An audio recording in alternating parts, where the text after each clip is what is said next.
Hey guys, very basic Bible. Israel quick read.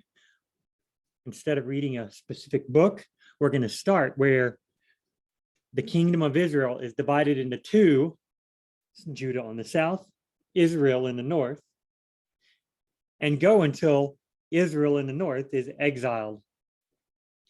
So we'll start when they're split in two. You got Judah and Israel, then Israel's exiled. And I'll take us to 2 Kings about chapter 17. There's going to be crazy stories about prophets, crazy stories about kings, crazy stories about fighting, It's all messed up sometimes. All right, here we go, guys. Last time we ended on a cliffhanger. Let's see. Right here. We stopped right here. We're going to do verse 20. Okay, we're going to start in verse 22. Then Elijah said to the people, I am the only remaining prophet of the Lord. Wait, start the 10-minute timer. I'm the only remaining prophet of the Lord, but Baal's prophets are 450 men. Let 2 bulls be given to us. They are to choose 1 bull for themselves, cut it in pieces, and place it on the wood, but not light the fire. I will prepare the other bull and place it on the wood, but not light the fire. Then you, 450 prophets of Baal, call in the name of your God, and I will call in the name of the Lord, Yahweh. The God who answers with fire, he is God. All the people answered, that's fine. Okay, all the people, because Elijah said, so Ahab summoned all the Israelites and gathered the prophets at Mount Carmel, the prophets of Baal. Now, by all the Israelites, some could have been left, of course, but like all the city gathered around. Some people might have been out of town. All right, they're having a contest, it seems. If the Lord is God, follow him. But if Baal is God, follow him. But the people didn't answer him a word. Here we go. 25.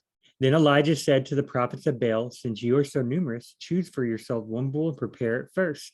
Then call in the name of your God, but don't light the fire.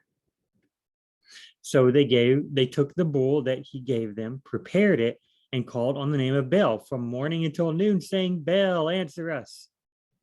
But there was no sound. No one answered. Then they danced around the altar they had made. At noon, Elijah mocked them. He said, shout loudly, for he's a god. Maybe he's thinking it over. Maybe he has wandered away. Or maybe he's on the road. Perhaps he is sleeping and will wake up. Look at NABRE. Call louder, for he is a god. He may be busy doing his business. They shouted loudly and cut themselves with knives and spears according to their custom until blood gushed over them. All afternoon they kept on raving until the offering of the evening sacrifice, but there was no sound. No one answered. No one paid attention. Then Elijah said to all the people, come near me. So all the people approached him. Then he repaired the Lord's altar that had been torn down. Elijah took 12 stones, according to the number of the tribes of the sons of Jacob, to whom the word of the Lord had come, saying, Israel will be your name.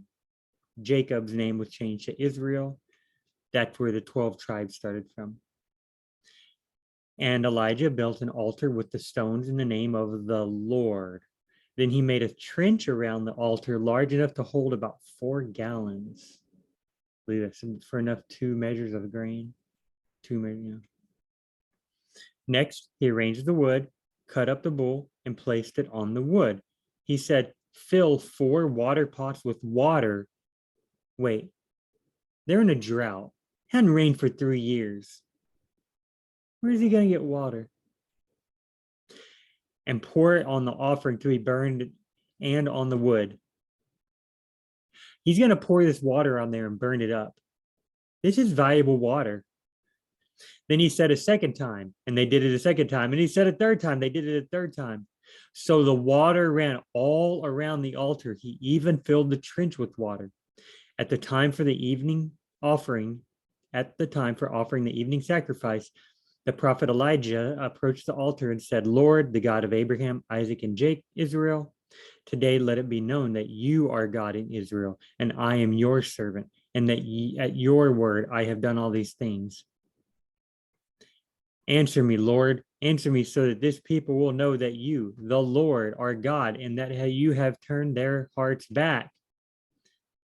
Then the Lord's fire fell and consumed the burnt offering, the wood, the stones, and the dust, and it licked up the water that was in the trench.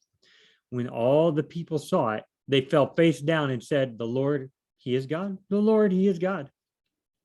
Then Elijah ordered them, "Seize the prophets of Baal. Do not let even one of them escape."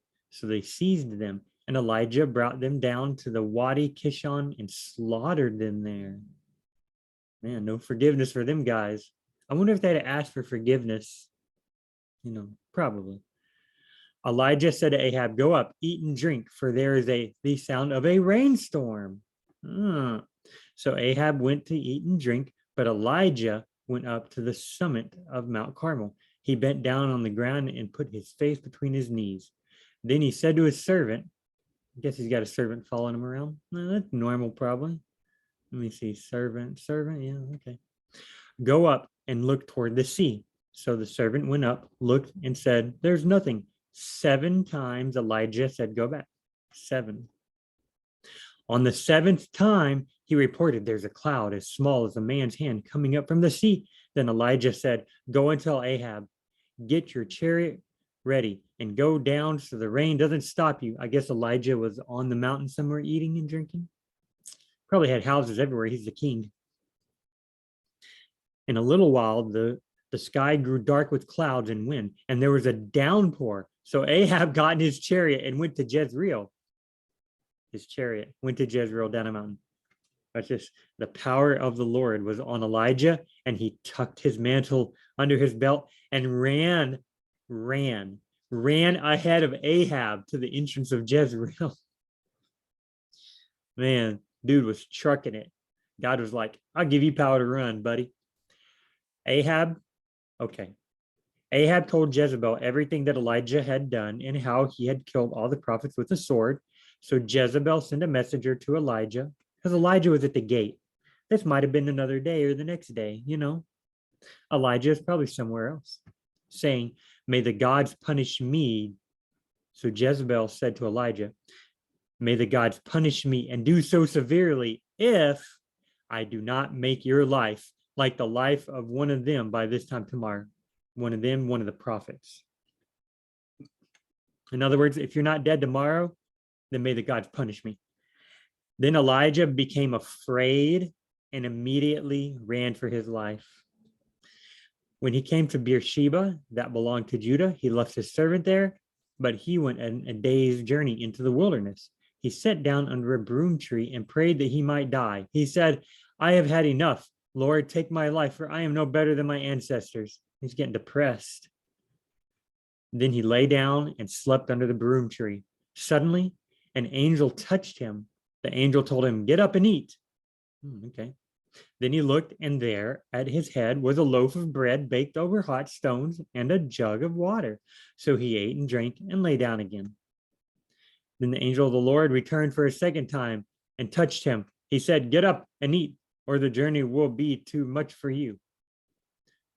So God just gave Elijah strength to run ahead of Ahab, who was in a chariot with horses, obviously, down a mountain. Elijah beat him. But now Elijah needs strength from bread to go on some journey. Why doesn't God just strengthen him? He is. God doesn't always strengthen us by miracles, I guess. God strengthened him with the bread. So he got up, ate and drank. Then on the strength from that food, Elijah walked 40 days and 40 nights to Horeb, the mountain of God. He entered a cave there and spent the night. Suddenly, the word of the Lord came to him, and he said to him, "What are you doing here, Elijah?"